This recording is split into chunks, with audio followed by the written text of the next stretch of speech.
Halo teman-teman ATLM Indonesia, halo juga buat teman-teman tenaga kesehatan lainnya. Kali ini buat teman-teman saya membuatkan soal-soal tenaga kesehatan yang berbasis kompetensi, terutama ini arahnya buat teman-teman yang melakukan atau akan melakukan tes SKB atau TKB CPNS. Jadi soal ini merupakan bagian ke-54 yang saya buat, sambungan dari soal-soal Permenkes RI nomor 43 tahun 2019, yaitu tentang Pusat Kesehatan Masyarakat atau Puskesmas. Ini kita tahu bahwa Permenkes ini menggantikan Permenkes nomor 75 tahun 2014 karena sesuai dengan perkembangan yang terjadi harus direvisi dan disempurnakan. Nah, ini bagian kedua dari Permenkes ini, di pasal-pasal di bagian belakangnya, separuh bagian muka, ini sekarang bagian belakang dari pasal-pasalnya. Oke, langsung saja kita bahas satu persatu. Nah, ini ada beberapa soal yang saya ambil dari soal-soal sebelumnya supaya lebih terintegrasi. Soal nomor 1, Permenkes RI nomor 43 tahun 2019 tentang Pusat Kesehatan Masyarakat atau Puskesmas. Pasal 2 berisi pembangunan kesehatan yang diselenggarakan di Puskesmas, bertujuan untuk mewujudkan wilayah kerja Puskesmas yang sehat dengan agar masyarakat titik-titik kecuali. Nah, ini teman-teman yang belum download Permenkesnya, silahkan download dulu Permenkesnya di internet. Tinggal masukkan kata kunci Permenkes RI nomor 43 tahun 2019 tentang Puskesmas, maka dapat sudah. Nah, ini opsi jawabannya. Yang A, memiliki perilaku sehat yang meliputi kesadaran, kemauan, dan kemampuan hidup sehat. Yang B, mampu menjangkau pelayanan kesehatan bermutu. Yang C, hidup dalam lingkungan sehat. Yang D, memiliki derajat kesehatan yang optimal baik individu, keluarga, kelompok, dan masyarakat. Yang E, membina masyarakat agar memiliki budaya hidup bersih. Jadi di sini yang tidak masuk adalah membina masyarakat agar memiliki budaya hidup bersih. Kita pindah ke soal nomor 2. Permenkes nomor 43 tahun 2019 masih tentang Puskesmas. Kita bahas di pasal 3. Berisi prinsip penyelenggaraan Puskesmas. Berikut hal yang tidak termasuk, yaitu yang A, paradigma sehat, yang B, pertanggungjawaban wilayah, yang C, kemandirian masyarakat, yang D, ketersediaan akses darah, yang E, teknologi tepat guna. Di sini yang tidak termasuk sesuai pasal 3 adalah ketersediaan akses darah. Oke, kita pindah ke lanjut nomor 3. Nah, nomor 3. Perhitungan kebutuhan ideal terhadap jumlah dan jenjang jabatan masing-masing tenaga kesehatan dan tenaga non-kesehatan dilakukan melalui pertimbangan hal berikut ini dalam Puskesmas, kecuali yang A, melalui analisis beban kerja dengan mempertimbangkan jumlah pelayanan yang diselenggarakan. Yang B, rasio terhadap jumlah penduduk dan persebarannya. Yang C, luas dan karakteristik wilayah kerja. D, ketersediaan fasilitas pelayanan kesehatan tingkat pertama lainnya di wilayah kerja. Yang E, pembagian proporsi kerja tiap tenaga kesehatan. Jadi jawabannya adalah yang tidak masuk atau kecuali adalah pembagian proporsi kerja tiap tenaga kesehatan. Karena kalau kita mengambil pasal 18 itu adalah yang tidak ada yaitu yang benar adalah pembagian waktu kerja sesuai dengan ketentuan peraturan perundang-undangan. Nah, itu yang benar. Ini yang pasal 18. Kita pindah ke soal nomor 4. Setiap dokter dan atau dokter layanan primer, dokter gigi dan tenaga kesehatan lain yang memberikan pelayanan kesehatan di puskesmas harus bekerja sesuai dengan titik-titik kecuali yang A akreditasi puskesmas, yang B standar profesi, yang C standar pelayanan, yang D standar prosedur operasional SPO, yang E etika profesi. Jadi jawabannya yang tidak masuk adalah akreditasi puskesmas. Yang mana kita bisa melihat di pasal 19 dalam kotak warna oranye itu ada setiap ini dan ini. Nah, kita bisa dan membaca saja di kotak tadi. Oke, teman-teman. Kita lanjut lagi ke nomor 5. Selain standar profesi, tadi standar profesi kan SOP dan pelayanan, maka tenaga kesehatan puskesmas dalam bekerja juga harus titik-titik kecuali. Yang A menghormati hak pasien, mengutamakan kepentingan pasien, yang B, yang C mengutamakan keselamatan pasien, yang D memperhatikan keselamatan dan kesehatan dan kesehatan dan keselamatan diri sendiri pada saat bekerja seharusnya ini. Ketiga diri sendiri. Yang E menghormati kewajiban pasien. Jadi jawabannya adalah di sini yang tidak adalah menghormati kewajiban pasien, karena yang benar adalah menghormati hak pasien, tidak ada menghormati kewajiban pasien.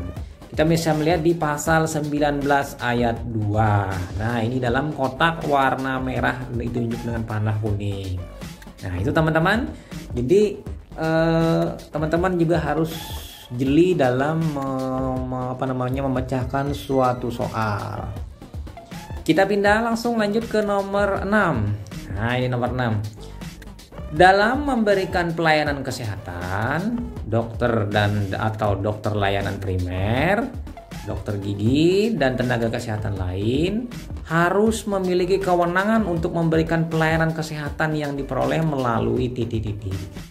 Yang A STR tenaga kesehatan, yang B surat izin praktek, biasa SIP, yang C sertifikat kompetensi, yang D SK penempatan CPNS, yang E kredensial.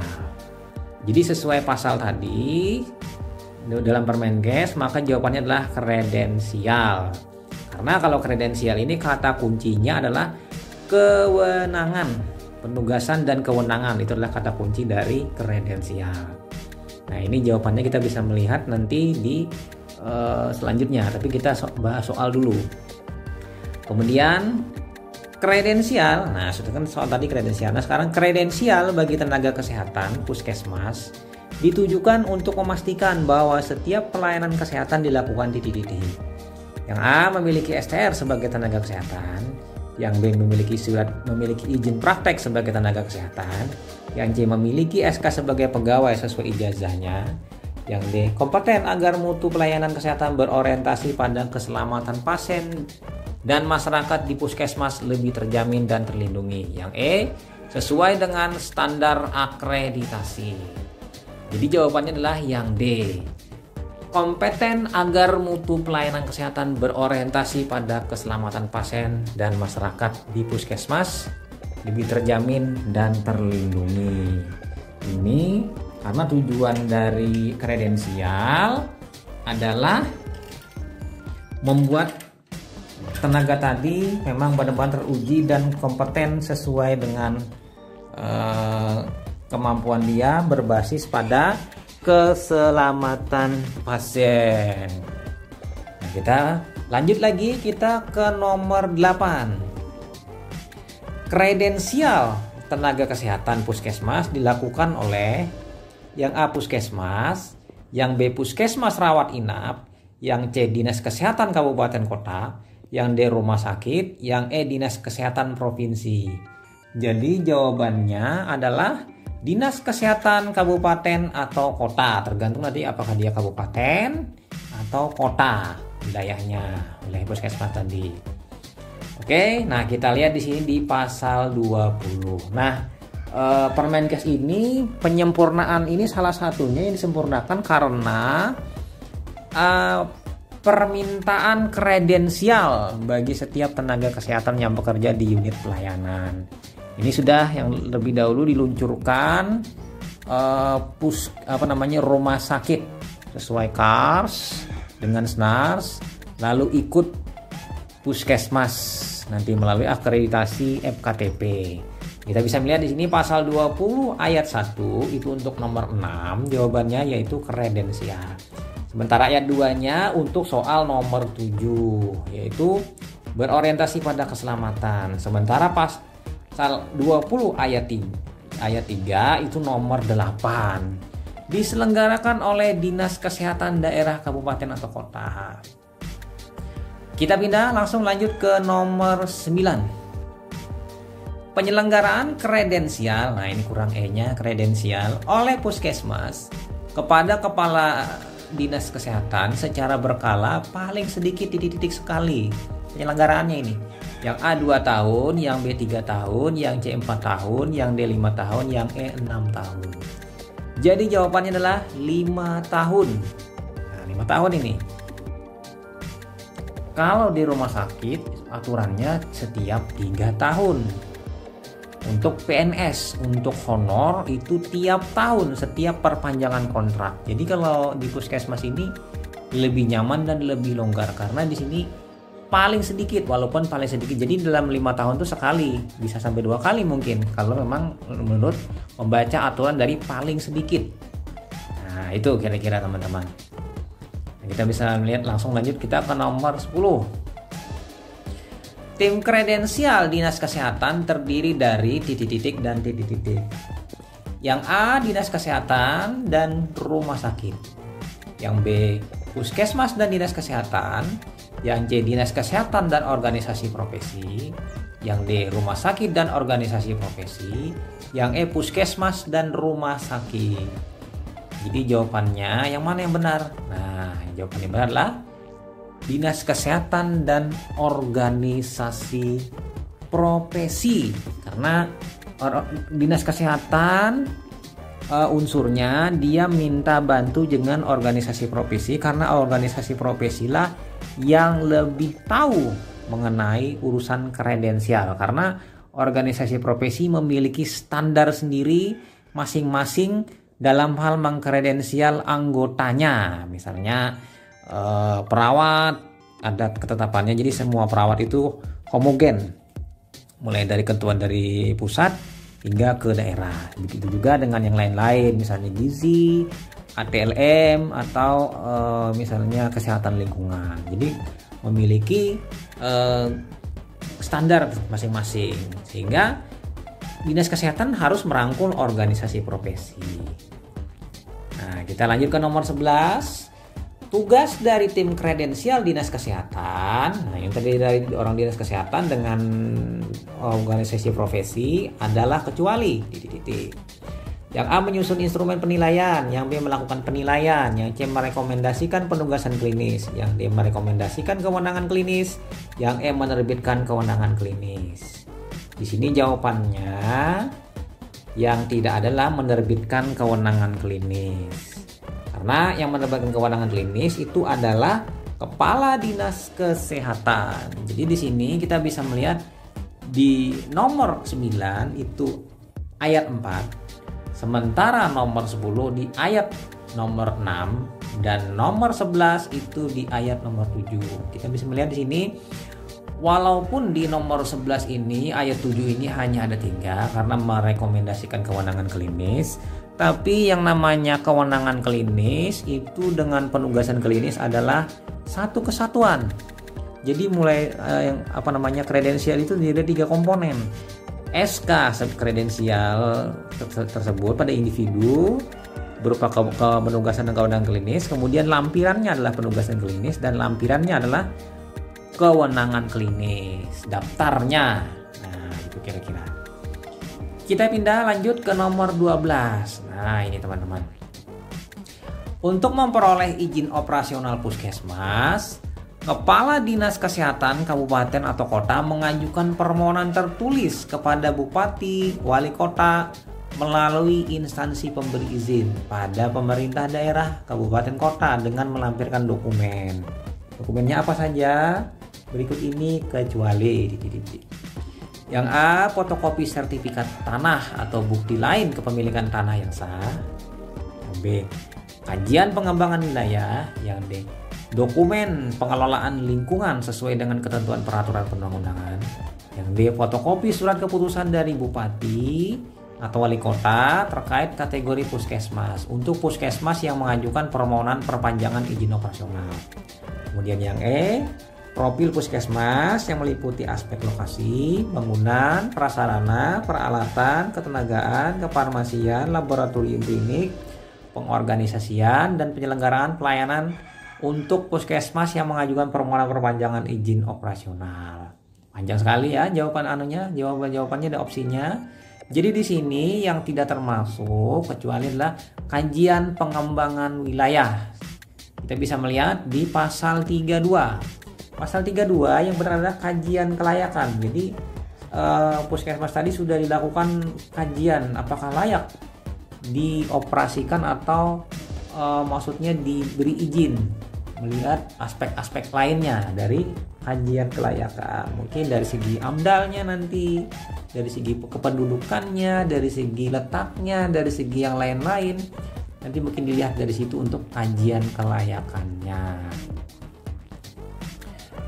Oke, langsung kita pindah ke nomor 13. Sistem informasi puskesmas paling sedikit mencakup hal berikut ini kecuali yang A, pencatatan dan pelaporan kegiatan puskesmas dan jaringannya. Kemudian yang B, pencatatan dan pelaporan keuangan puskesmas dan jaringannya. Sama sih. Yang C, survei lapangan.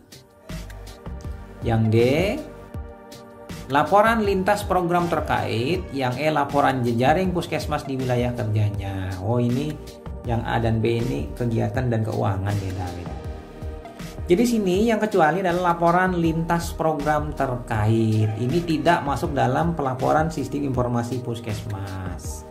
Kita bisa melihat di Permenkesnya, yaitu ada 5 yang tidak termasuk adalah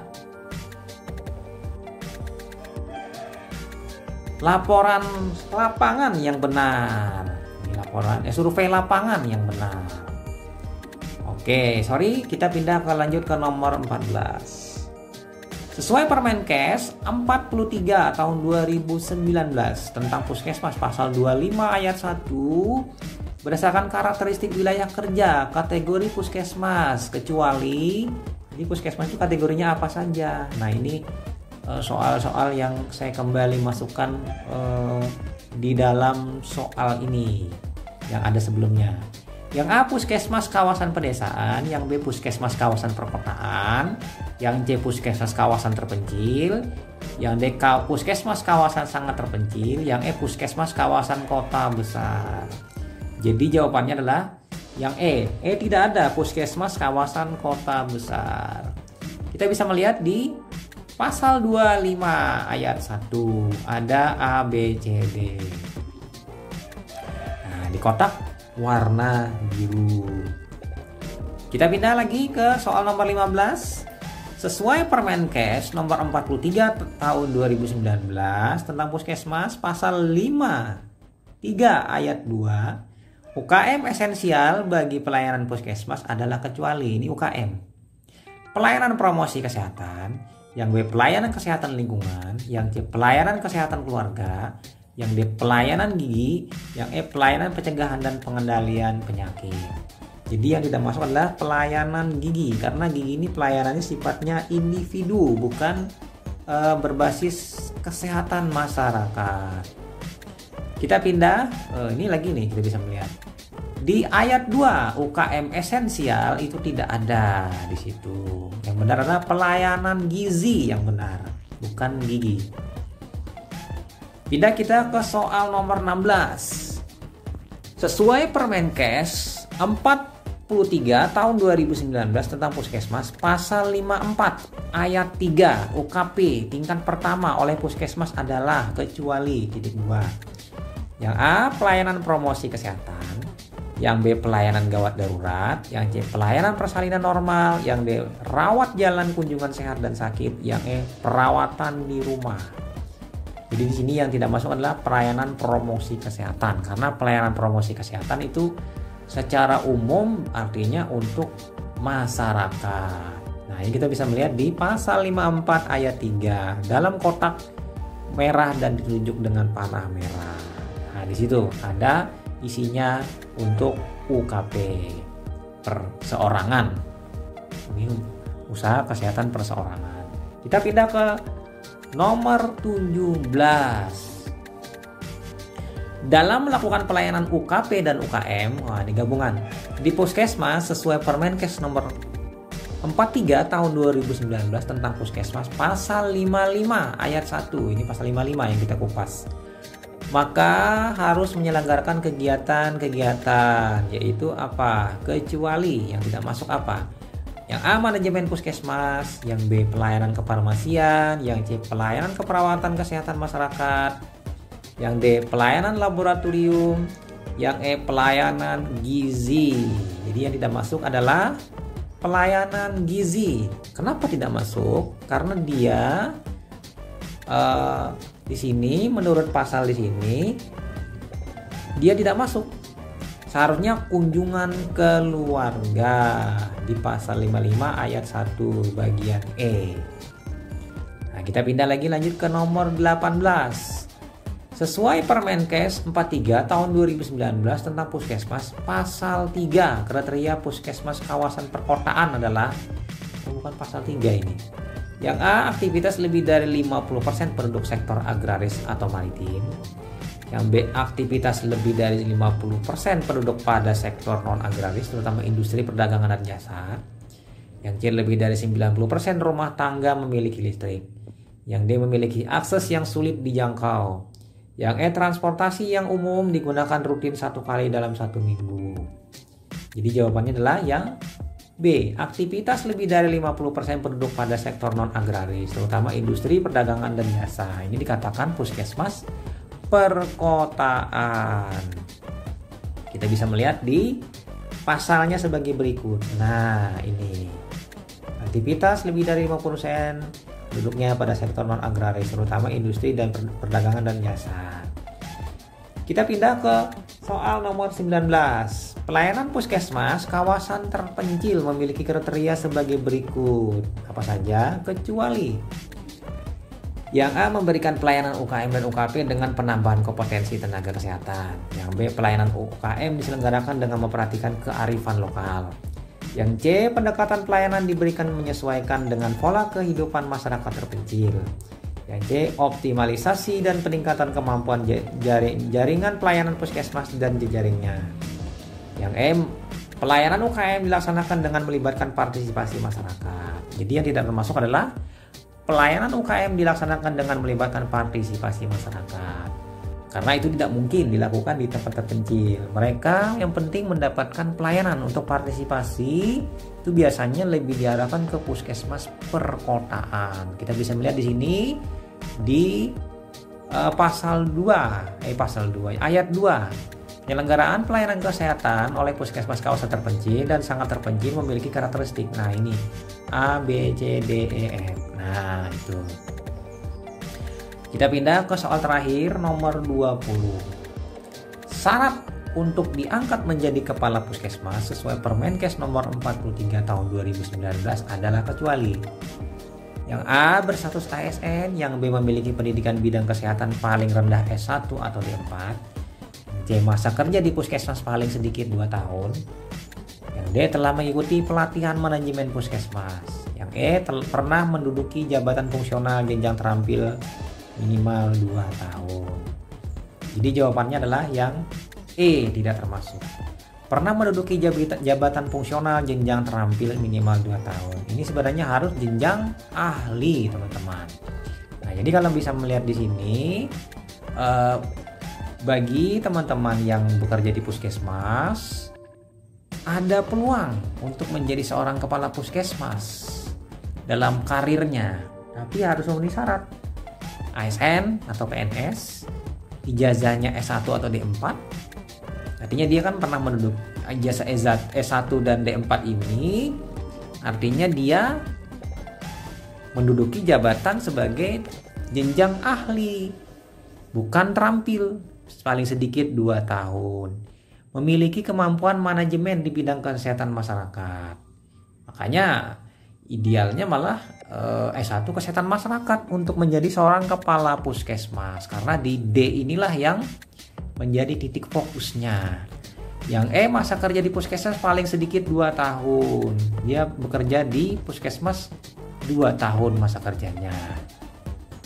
Kemudian telah mengikuti pelatihan manajemen puskesmas. Nah, ini bisa juga dilakukan sebelum atau juga sesudah diangkat nanti, tapi bagusnya sebelum. Oleh sebab itu, bila ingin jadi kepala puskesmas, penuhilah dulu teman-teman syarat-syaratnya ini dulu. Apabila ingin nanti maju sebagai kepala puskesmas dalam hal sifatnya kestrukturan, bukan lagi ke fungsional. Jadi ini mengatur puskesmas, karena kepala puskesmas dan TU itu masuk dalam jabatan yang sifatnya struktural, tidak lagi ke fungsional yang melayani ke pasien secara langsung. Nah, itu teman-teman, sebanyak 20 soal mengenai Permenkes tentang puskesmas terbaru tahun 2019. Jangan lupa teman-teman subscribe. Salam kompetensi. Nantikan soal lainnya. Semoga bermanfaat dan barokah. Oke, buat teman-teman yang telah menonton atau melihat video saya ini mulai awal hingga akhir, hingga selesai, yang akan melakukan tes SKB atau TKB CPNS, saya doakan teman-teman mudahan saja lulus tes CPNS-nya tahun-tahun ini dan diangkat menjadi PNS penuh. Amin. Oke, itu saja. Saya Ahmad Lab dari Banjarmasin pamit. Bye.